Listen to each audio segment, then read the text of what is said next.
Hello साथियों, नमस्कार। Welcome to दृष्टि।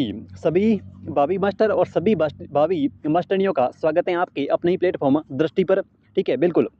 आज बात करेंगे शिक्षण विधियों को लेकर के, और शिक्षण विधियों के अति महत्वपूर्ण प्रश्न हैं। एक एक प्रश्न को आराम से धैर्य के साथ में आप तो बस देखते जाना, और 2025 के अंदर होने वाले पेपर के अंदर उम्मीद कर सकते हैं कि यहाँ से आपको 2 से 3 प्रश्न जो है वो आपके पेपर के अंदर देखने को मिल जाएंगे। चलिए, पहला प्रश्न देखिए। पहला जो प्रश्न है वो कहना कि भाषाई कौशल का सही क्रम जो है वो क्या है। अच्छा क्वेश्चन है, और ये क्वेश्चन जो है वो कई बार पूछा भी गया है कि भाषाई कौशल का जो है वो सही क्रम क्या है। साथियों, अगर हम भाषाई कौशल की बात करें तो सबसे पहले, ठीक है, सबसे पहले जो भाषाई कौशल क्रम आता है वो आता है सुनना। लेकिन सुनना जो है ये साथियों सभी ऑप्शन के अंदर है। ठीक है, सुनना जो है वो अपना सुनना यहाँ पर भी है, ठीक है, आगे भी सुनना है, यहाँ पर भी है, यहाँ पर भी है। ठीक है, तो चारों ऑप्शन के अंदर पहला जो है वो सुनना है। ठीक है, सुनना के बाद में देखो, किसी भी विषय वस्तु को सबसे पहले जो है वो हम क्या करेंगे, सुनेंगे। और सुनने के बाद में, भाई सुनने के बाद में जो हम क्या करेंगे, बोलेंगे। ठीक है, सुनने के बाद में क्या करेंगे, बोलना। सबसे पहला जो भाषाई कौशल है वो होता है सुनना। किसी भी चीज़ को पहले सुनना, उसके बाद में बोलना, फिर पढ़ना, उसके बाद में आएगा पढ़ना, और उसके बाद में आएगा लिखना, उसके बाद में पढ़ना, और अंतिम के अंदर क्या होगा, लिखना। तो इस क्वेश्चन का 1 नंबर ऑप्शन जिन भी मास्टर और जिन भी मास्टरनियों का ऑप्शन ए आ रहा है उनका बिल्कुल यहाँ पे सही हो जाएगा। सुनना, बोलना, पढ़ना और लिखना। सुनना, बोलना, पढ़ना और लिखना। यानी कि सुनने को अंग्रेजी में हम सुनने को अंग्रेजी में एल बोलेंगे, यानी कि लिसनिंग। उसके बाद में बोलना यानी कि स्पीकिंग एस हो गया। उसके बाद में पढ़ना यानी कि रीडिंग आर हो गया। उसके बाद में लिखना यानी कि राइटिंग डब्ल्यू हो गया। तो ये जो क्रम है ये चलता है LSR W, यानी कि ये जो क्रम है साथियों ये चलता है LSR और W। तो सबसे पहले सुनना, उसके बाद में बोलना, उसके बाद में पढ़ना, और उसके बाद में लिखना। बिल्कुल, जिनका भी ऑप्शन ए है उनका यहाँ पे बिल्कुल सही हो जाएगा, सुनना, बोलना, पढ़ना और लिखना। चलिए, अगला क्वेश्चन देखिए। अगला जो प्रश्न है वो कहना है कि भाषा सीखने का प्रथम चरण कौन सा है। किसी भी भाषा को सीखने के लिए प्रथम चरण जो है वो कौन सा है। क्या हम जन्म से लिखना शुरू कर देते हैं, क्या हम पढ़ना शुरू कर देते हैं, क्या हम जो है वो बोलना शुरू करते हैं। नहीं, सबसे पहले जो है हम चीज़ों क्या करते हैं, सबसे पहले जो है वो चीज़ों को हम सुनते हैं।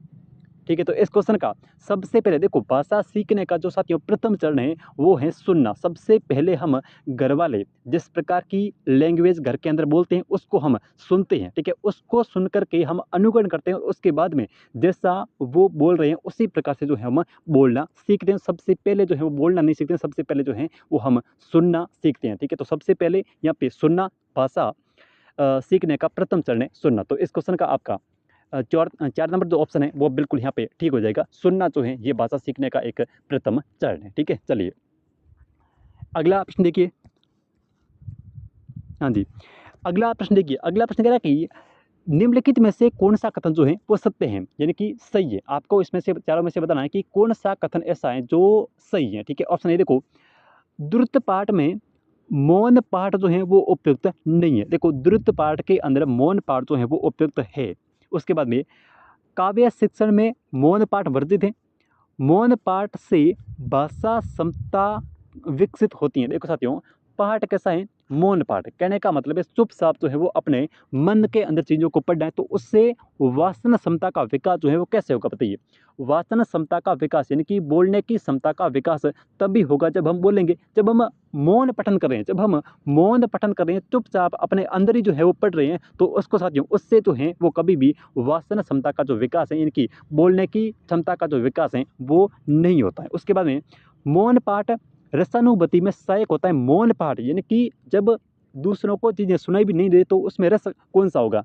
ठीक है, तो ऑप्शन चौथा भी यहाँ पे गलत है, क्योंकि मौन पाठ जो है ये हमेशा रसानुभूति के अंदर सहायक नहीं होता है। ठीक है, तो ऑप्शन ए देखिए, द्रुत पाठ जो है ये उपयुक्त है, बिल्कुल इसमें है। ठीक है, काव्य शिक्षण में मौन पाठ वर्जित है, ये यहाँ पे सही है।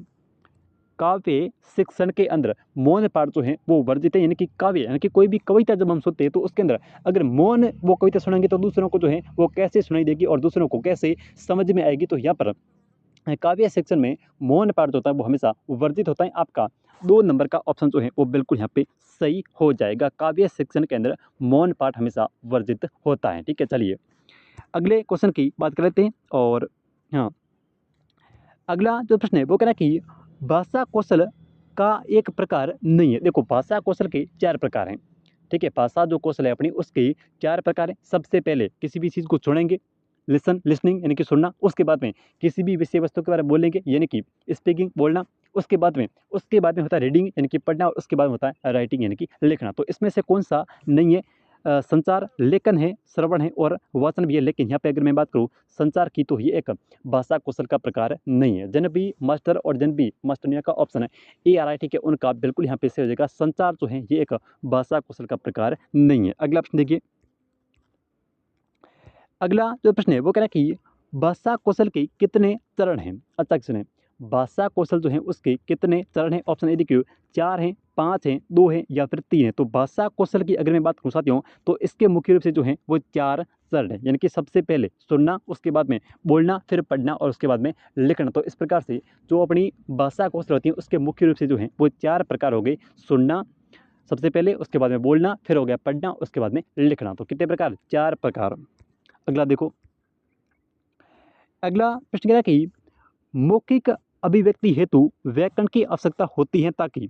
अब देखो, मौखिक अभिव्यक्ति यानी कि मौखिक रूप से बोलने के लिए व्याकरण की आवश्यकता क्यों होती है?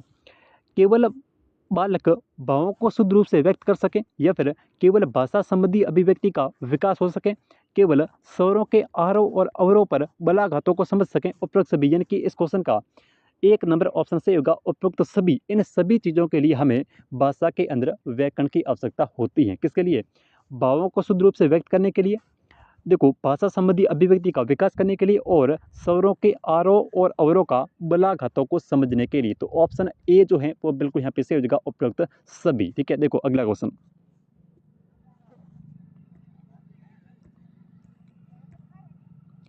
अगला जो प्रश्न है वो कहना है कि भाषा सीखने के प्रमुख चरण हैं। भाषा सीखने का प्रमुख चरण जो है वो कौन सा है? केवल लिखना, केवल पढ़ना, केवल समझना नहीं, ये तीनों है। तो उपरोक्त सभी ऑप्शन ए जो है वो बिल्कुल यहाँ पे से हो जाएगा। भाषा सीखने का प्रमुख चरण है लिखना, पढ़ना, समझना, सभी। तो उपरोक्त सभी यानी कि ऑप्शन ए जिनका भी है उनका बिल्कुल यहाँ पे से हो जाएगा, उपरोक्त सभी।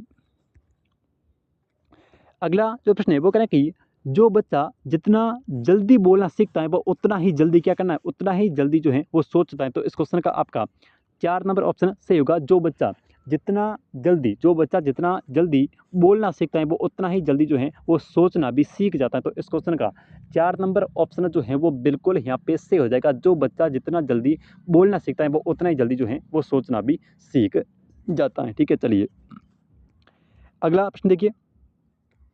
अगला जो प्रश्न है वो कहना है कि हाँ जी, एक शिक्षार्थी किसी विशिष्ट जानकारी प्राप्त करने के लिए समाचार पत्र से समाचार पढ़ती हैं। एक शिक्षार्थी जो हैं वो किसी विशेष जानकारी को, इनकी विशेष रूप की जानकारी को प्राप्त करने के लिए एक समाचार पत्र को पढ़ती हैं। ठीक है, इस पठन को क्या कहेंगे? देखो यहाँ पे प्राप्त करने के लिए समाचार पत्र से समाचार को पढ़ती है, तो यहाँ पे इसको हम कहेंगे, क्या कहेंगे? उसको कहेंगे बारीकी से पठन करना उस समाचार का, यानी कि जानकारी प्राप्त करनी है उस समाचार पत्र में से, तो उसका जो है वो बारीकी से क्या करना? पढ़ना, यानी कि बारीकी से पठन करना। तो यहाँ पे आपका 3 नंबर ऑप्शन जो है वो बिल्कुल सही हो जाएगा, बारीकी से पढ़ना। देखिए अगला क्वेश्चन। अगला जो प्रश्न है वो कहना है कि लेखन कौशल के मूल्यांकन का सर्वश्रेष्ठ तरीका कौन सा है? लेखन कौशल का अगर मूल्यांकन करना है तो उसके लिए सर्वश्रेष्ठ तरीका जो है वो कौन सा है? ऑप्शन देखो, सुलेख है, अनुभव लेखन है, प्रश्नों के उत्तर लिखना या फिर श्रुत लेख। तो इसमें से जो सबसे एक अच्छा और सबसे सर्वश्रेष्ठ जो तरीका है वो है अनुभव लेखन। ठीक है, कौन सा साथियों? अनुभव लेखन है। तो इस क्वेश्चन का आपका 3 नंबर ऑप्शन जिनका भी है उनका बिल्कुल यहाँ पे ठीक हो जाएगा। लेखन कौशल के मूल्यांकन करने का जो एक सर्वश्रेष्ठ तरीका है वो है अपने अनुभवों को लिखना, यानी कि अनुभव लेखन। अगला प्रश्न देखिए। अगला प्रश्न कह रहा है कि मौन पाठन का मुख्य उद्देश्य क्या है? मौन पाठन का मतलब अगर चुपचाप जो है वो अपने अंदर ही चीज़ों को जो है वो पढ़ते रहना, तो उसको हम बोलेंगे मौन पाठन। ठीक है, तो इस मौन पाठन का मुख्य उद्देश्य जो है वो क्या होता है? ठीक है, ऑप्शन ए देखिए, शांति के साथ में पढ़ना, या फिर गहन अर्थग्रहण करना, या फिर चुपचाप पढ़ने का अभ्यास करना, या फिर जल्दी जल्दी पाठ जो है वो ख़त्म करना। तो यहाँ पे सीधा सा मतलब हो गया कि मौन पाठन का जो मुख्य उद्देश्य है वो है गहन अर्थ को जो है वो ग्रहण करना। तो इस क्वेश्चन का 2 नंबर ऑप्शन यहाँ पे जिनका भी आ रहा है उनका बिल्कुल यहाँ पे से हो जाएगा। मौन पाठन का जो मुख्य उद्देश्य होता है वो होता है गहन अर्थ ग्रहण करना। ठीक है, तो इस क्वेश्चन का 2 नंबर ऑप्शन बिल्कुल सही हो जाएगा, गहन अर्थ ग्रहण करना। अगला प्रश्न देखिए। हाँ जी, देखो साथियों, अगला जो प्रश्न है वो कह रहा है कि श्रवण कौशल यानी कि सुनने का कौशल, ठीक है, सुनने का कौशल है उसको विद्यार्थी में क्या विकास होता है। भाई सुनने के कौशल से विद्यार्थी के अंदर जो है वो क्या विकास होता है। ऑप्शन ए देखिए, बुद्धि का विकास होता है क्या, या फिर याददाश्त का क्षमता, या फिर आनंद का, या फिर ध्वनियों के सूक्ष्म अंतर को पहचानने की क्षमता। साथियों, अगर किसी भी चीज़ को हम सुनेंगे तो उसके अंदर बच्चे के अंदर जो है वो ध्वनियों के सूक्ष्म अंतर को पहचानने की जो क्षमता है, उसके अंदर जो एबिलिटी है, योग्यता जो है उसका क्या होगा, विकास होगा। तो ऑप्शन 4 नंबर जो है वो बिल्कुल यहाँ पे से हो जाएगा, ध्वनियों के सूक्ष्म अंतर को पहचानने की क्षमता का क्या होना, विकास होना। ठीक है, चलिए अगला प्रश्न देखिए।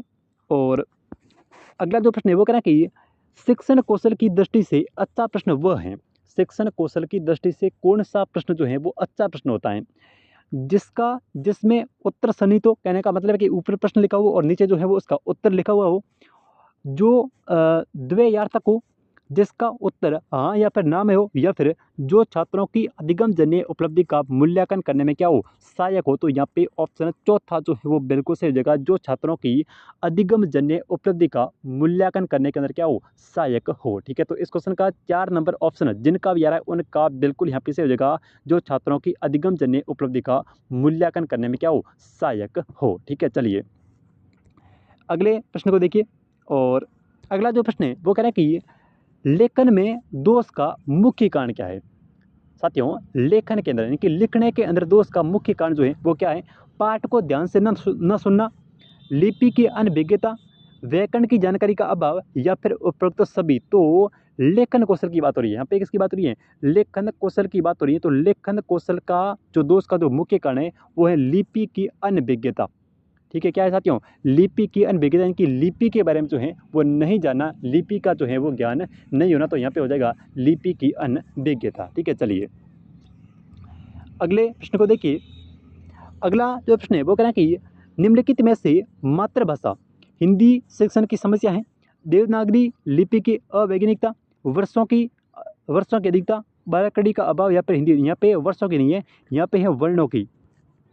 ठीक है, किसकी अधिकता, वर्णों की अधिकता। तो आपका 2 नंबर ऑप्शन सही होगा, क्योंकि मातृभाषा जो शिक्षण है इसकी समस्या है क्या, वर्णों की अधिकता। ठीक है, इसमें जो होते हैं वर्ण जो है वो बहुत सारे होते हैं, तो वर्णों की अधिकता ये एक मातृभाषा हिंदी शिक्षण की समस्या है, वर्णों की अधिकता।